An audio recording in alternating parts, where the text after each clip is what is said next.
Other than Spider-Man No Way Home, there has been no Marvel movie quite as heavy on my mind over the past few years more than Doctor Strange 2. And now that it's finally hit theaters, I have some thoughts, so let's get into it, shall we?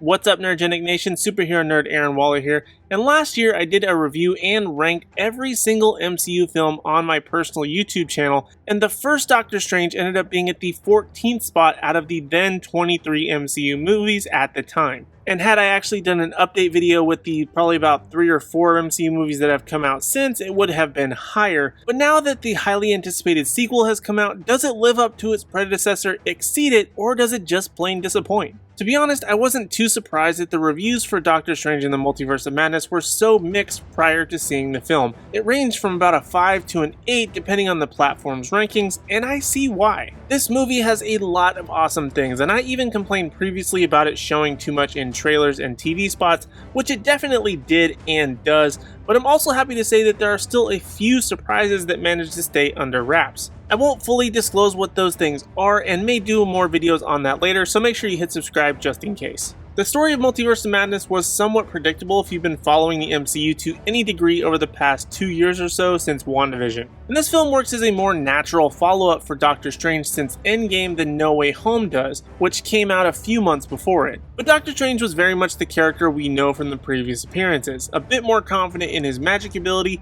and yet still just as cocky. I mean, he's Doctor Strange, there's really no surprises here, though whatever they were doing with his hair early in the movie is just really weird. And the way that Doctor Strange evolves and has now become the mentor to now 2 of the MCU's heroes is kind of interesting, but speaking of Strange mentoring a teenager, let's talk about America Chavez. She is the central element of this movie, and yet they kind of just threw her into the story, and it simultaneously worked really well and not at all. It worked in that they don't waste time in showing a full beginning to end story for her prior to her coming into this film. I thought that was great. The way that they work her in is that she's just sort of there and the adventure's going. Then they'd give her a backstory a little bit later in the film, but then just keep things moving along very naturally. And I did like her character despite her not getting as much screen time as I think she should have gotten, which is the thing that didn't work about her character. She was in the background 90% of the movie and standing behind Strange rather than having any kind of development, but that choice does also make sense in the context of the movie. As for Wanda, it was wild, and I can understand where she was coming from and the events that happened, but it felt like such a turn of character from where we left her at the end of WandaVision. And I know she was using the Darkhold, which is why she seems so vastly different, but I mean in the sense that there's such a large jump in her character from the time that she gets the Darkhold at the end of WandaVision, and then her being a pro and doing all kinds of crazy magic by this movie. But then again, that was still about 2 years worth of development, so I guess it kind of makes sense. But let's talk about the 2 things that have weighed heaviest on my mind with this movie: Sam Raimi's directing and the Illuminati scenes. Let's first start with Raimi. I felt like he was a great choice for this movie. His style is over the top, wild, and eccentric, and I fully believe his vision for this movie was fantastic. That being said though, I felt like a lot of the CG looked unfinished or was simply too ambitious for the technology of today. And I don't mean to say that things look particularly bad. I mean it in regards that there's just an added layer of uncanny valley a few times in this movie that things just don't quite look right for me. And no, I'm not talking about when they're jumping around the multiverse. That was actually pretty cool. And despite those comments, I still think that this was the right person for this story.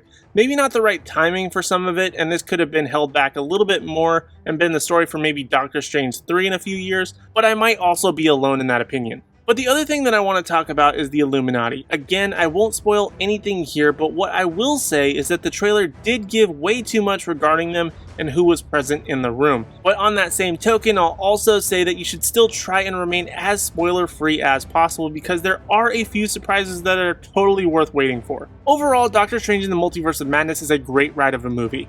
It's a mix of fun multiversal travel with quite a number of horror elements which we really haven't seen in the MCU. But it also has the Sam Raimi layer of cheese on top of it that's been in pretty much every single one of his movies. But at the same time, that layer of cheese also adds a bit of charm that other Marvel movies just kind of lack, so it kind of gets a pass. But this movie is totally worth going out to see in theaters and maybe even see a second time because there are quite a few things and layers to it, and for that reason I'm going to give Doctor Strange in the Multiverse of Madness a 7 out of 10. I feel like this is a movie that will divide a lot of audiences, whether that because of the story, the directing, the ending, or a million other reasons. But I still had fun with it and overall think it was better than the first film. So those are my spoiler-free thoughts on Doctor Strange and the Multiverse of Madness, and now I want to hear from you in the Nerdgenic community. Have you seen the film, and if so, what was your favorite or least favorite thing about it, and what would you give it out of 10? Let me know your thoughts and opinions in the comment section down below. And also while you're down there, be sure to hit like, subscribe, and ring the bell notification so you don't miss out on any future content from me or the rest of the Nerdgenic team. And also be sure to give us a follow across all social media platforms at Nerdgenic so you don't miss out on any special news, announcements, or articles at nerdgenic.com. And also be sure to give us a follow across all social media platforms at Nerdgenic so you don't miss out on any special news, announcements, or articles at nerdgenic.com. And if you want to be a very kind citizen of the Nerdgenic Nation and support us even more, be sure to check out our recently launched Patreon with the link down in the description so you can help contribute to make sure that this channel only continues to get better.